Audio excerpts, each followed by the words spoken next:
Woke Hollywood. It is physically impossible to log onto YouTube. It is physically impossible to log onto YouTube and not come across the trove of channels speaking this rhetoric. I'm talking about your standard MCU, bashing Kathleen Kennedy, and the downfall of woke Disney. Believe that. It's easy to fall into this kind of content, especially as a young man who's watched legacy characters get replaced with watered-down versions of their favorite superhero, Jedi, Prince. For years, these channels have been signaling the end times for the entertainment industry. But do these guys actually have an argument? Or are they just appealing to their overwhelmingly right-leaning fanbase? Short answer, it's complicated.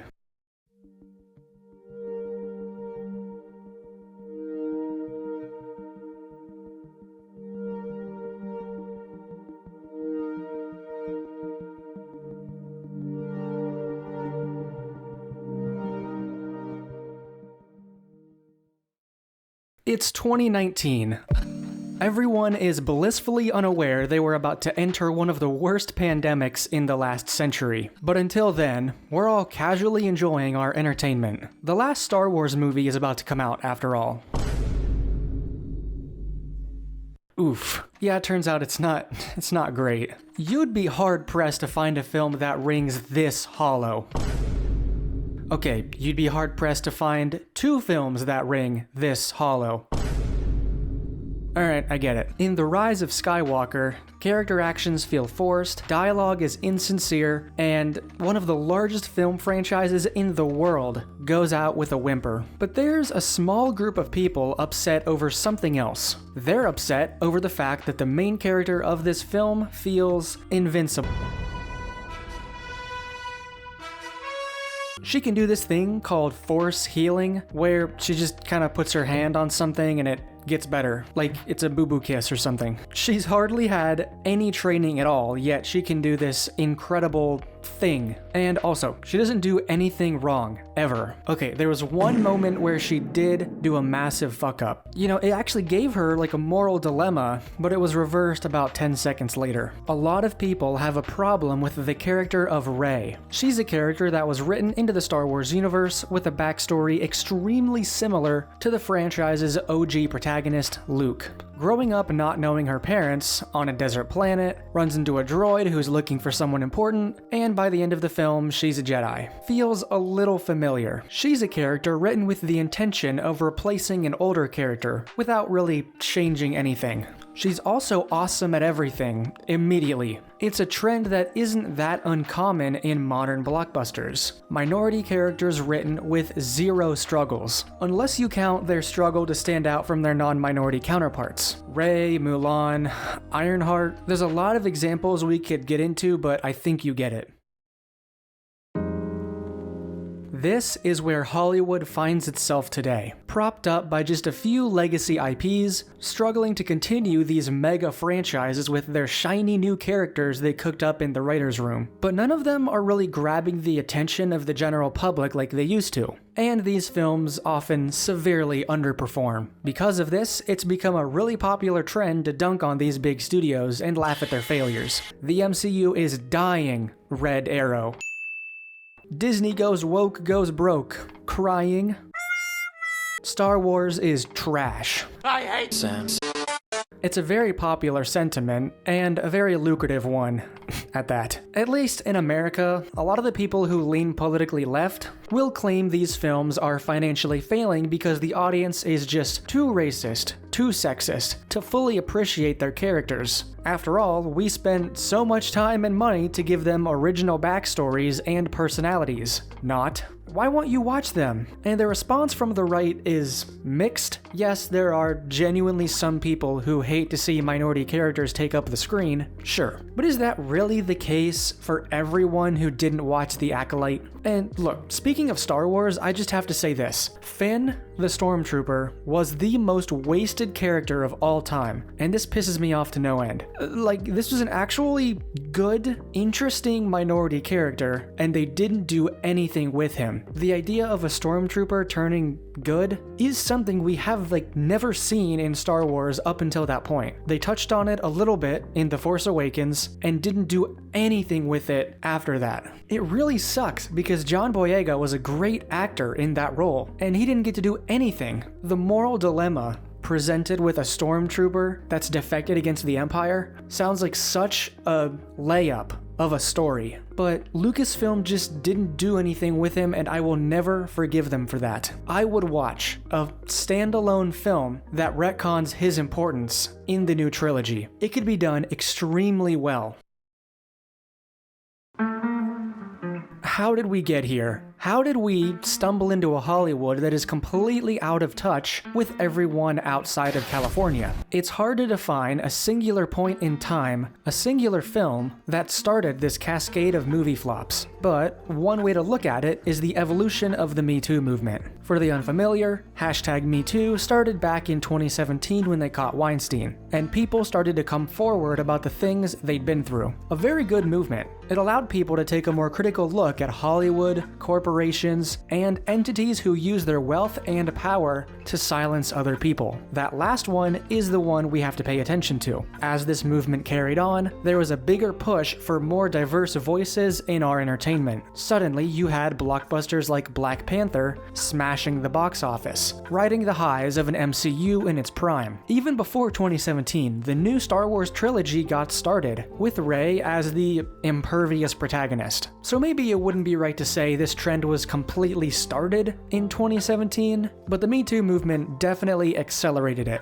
This was also in the middle of Trump's first term, and the left reacted to this change by moving the needle even more to the left. If the right side of politics was going to get more extreme, the left would match it in Hollywood. A bigger push to become morally superior, whether they had good intentions or not. Companies like Disney were starting to contend with their history. A history of films with stereotypical characters who didn't do a very good job of representing minorities. And okay, I already did the Finn rant, now I have to rant about Baljeet in Phineas and Ferb. Pro tip, don't go back and watch this show. Cause you are measuring the radius in centimeters, right? No, inches. That way the inch fractions work with pi is 22/7. You do not use 3.14 for pi? I mean, the stereotype is right there. And it's kind of crazy they were allowed to get away with this. The voice, bro, I can't. That's very clever, Baljeet. This is great! Now that I have made both choices, I will no longer miss any of— I didn't even, nobody even questioned it when it was airing. We didn't question it at all, because it was just a different time. But looking back on it now, I am so curious as to whether or not they're going to change his character, or at the very least his voice, in the reboot. I don't think they will, and I don't hope they do, honestly. Yes, it's stereotypical, but I don't know. I'd like to know if this was actually, if anybody actually found this characterization offensive. Obviously I didn't back in the day because I'm not part of that minority, but is it something that should be changed? As this movement continued and the culture war raged on, people started to notice the cracks in the system. These new characters weren't really sticking with people. Why not? After all, you're getting more from your favorite franchises. Well, there was one teeny tiny thing companies like Disney forgot to account for. They forgot they needed to write good characters. This is really the crux of the entire argument, so I'll just come right out and say it. Most people don't hate to see women in power. They don't hate a minority character taking center stage. But what they do hate is bad writing. Let's go through some examples. Captain Marvel. I remember people absolutely hating the way they portrayed this character. I mean, the movie made over $1 billion, but that was because it came out right after Infinity War and before Endgame, so it doesn't really count. Now, the real reason people hate Captain Marvel as a character is because she's written to be extremely competent, but without a real struggle to get there. The plot of the movie goes a little something like this. Carol Danvers is a pilot. She gets blasted with the blue Kool-Aid, severely limit her power using a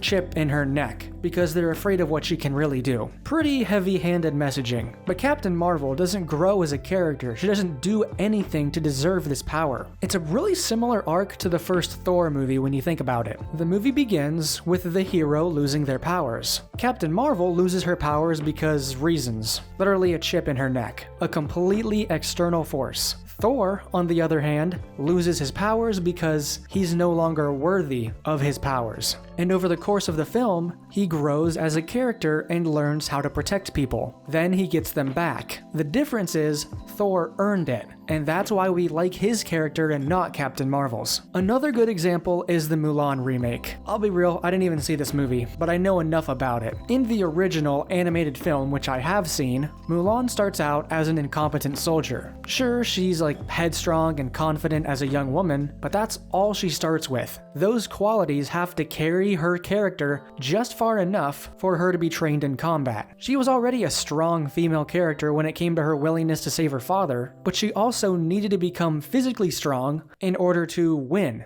In the remake, Mulan has Chi, which could have been used to tell an interesting story about shaping that skill into something that helps people, but Disney treats Chi like it's telekinesis or something. It's an external power that does nothing in the way of actual character growth. Because Disney, more so than any other of these companies, is afraid to portray a minority character as somehow weak, even if they will grow out of that weakness over time. The pattern here is that these characters are strong female characters first and strong characters second. People can tell the difference. Stop treating them like they're idiots. There's a famous quote by actress Emily Blunt. Quote, "It's the worst thing ever when you open a script and read the words, 'strong female lead,'" she says. "That makes me roll my eyes. I'm already out. I'm bored." Those roles are written as incredibly stoic. You spend the whole time acting tough and saying tough things, unquote. Clearly, she's been in enough roles where the only screen direction was to look tough.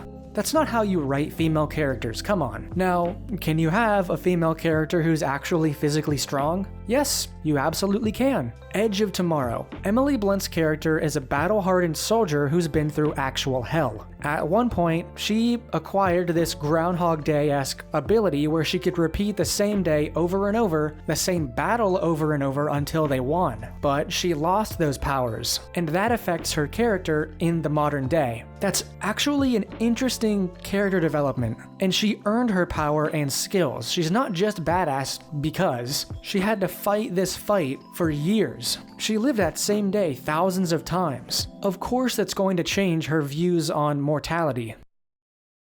There's another aspect of this that I want to mention: recasting traditionally white characters as a minority, or gender swapping them. At first, I didn't really have a problem with this, like, at all, but now I'm kind of against it. Hear me out. I don't think white characters need to be protected or anything. We have the privilege of not needing our characters to remain representative of our group, and we're lucky for that. No, my main issue with this is fulfilling a diversity quota not by writing a strong character, but by shoving them into a pre-existing one. By doing that, these studios are doing two things. Number one, they're admitting that they don't know how to write a character of that minority, and two, they're admitting that they don't think a minority character is strong enough to stand on their own. I think the real goal of diversity in film should be writing new characters that audiences aren't familiar with that are genuinely interesting. One of the best examples of this is Miles Morales. Before Into the Spider-Verse came out, 90% of general moviegoers had no idea who this was. To them, he was just a new character they invented for this film, but he was a good character first and a black character second. Don't get me wrong, his family and their heritage actually do serve a purpose in the film by fleshing out his character, but the writers decided to focus on his struggle of becoming Spider-Man in a Spider-Man movie. In fact, that's the whole point of Spider-Man. Anyone can wear the mask. At no point in the film does Peter B turn to Miles and say, "How do you deal with being Spider-Man and being black?" Miles, the black! That sounds like something House would say to Foreman. Foreman's black. What? How long have you been sitting on this information? The reason the black community idolizes characters like Miles and T'Challa is because to most audience members, they're original characters who are strong, but they still had to earn their strength, just like any other character. They're genuine. At the end of the day, that's really what the goal of diversity and inclusion is: to create a cast of characters that come from different backgrounds, that represent different groups, but they're still good characters. The Little Mermaid isn't really viewed as a black icon icon like these guys, and I think that's because her existence as a character was the result of corporate box checking, and not because a writer had an actually good idea and a story to tell with that character. And that's kind of why I think instead of focusing on recasting these legacy characters, we could use some of that energy to create new, compelling characters that kids can look up to. I hated The Little Mermaid especially because in the trailer for the movie, the way she's revealed to the audience is like a gotcha moment, like, gotcha, she's black, and you're racist. That's so cynical. Nobody actually cares that she's this way rather than that way. People care because they know that it's not genuine, and you're just making things worse. You're just training the general public to be pissed off anytime a character is a minority because now they think it's not genuine. Despite this frustrating trend, there are some modern films and series that have managed to be both woke and good. Arcane, a fantastic example of a series with strong female leads. I personally haven't seen it, but when you've got the critical drinker raving about a female character, you know you've done something incredible. Or how about Kitty Softpaws in Puss in Boots: The Last Wish? In the original films, she was just the girl character who didn't really have much going on outside of being the love interest. But in The Last Wish, we learn more about her being declawed and how that leads to her being so distrusting of people. Amber Midthunder in Prey, that straight-to-streaming Predator spinoff, another great character. She's a female character, a female lead, yeah, but she has to learn how to fight a predator. And fighting a predator isn't like fighting a kaiju. You can't just blow them up or knock them down. No, you have to plan, you have to make weapons that can pierce their armor, you have to use the mud to camouflage. There's so much that goes into it. All great female leads that actually grow as characters and prove their worth. Ultimately, if it were up to me, I would say that writers should write characters that best fit the story they're trying to tell. Here's an example. Gladiator 2. The movie has gotten some mixed reception, sure, but a couple of characters I think they did right were the emperors. This might be a hot take, but I think they were the best characters in the movie. Because just imagine how the conversation went in the writer's room. We're looking for two emperor characters who are just the biggest, weirdest pieces of shit you've ever met. When you see these characters, you want to slug them in the nose. Pow, right in the kisser. Pow, right in the kisser. Pow, right in the The most punchable faces in the entire film. And when you cast a character with that mindset, I mean, I think these characters were perfectly cast in that regard. Sure, they're a little unserious and goofy, but they're supposed to be because they're incompetent. Just write a character that fits the story, that's it.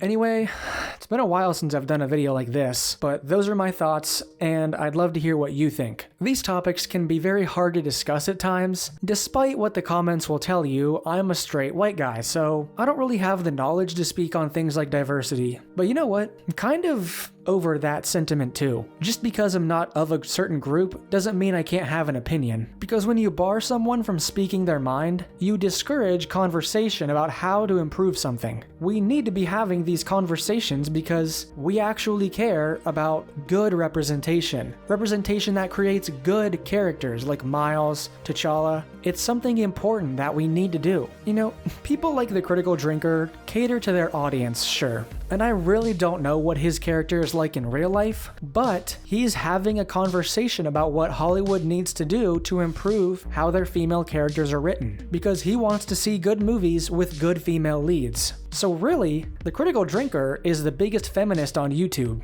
Let that bake your noodle for a while. So yeah, comment below what you think, subscribe for more videos. I love you all. Good night.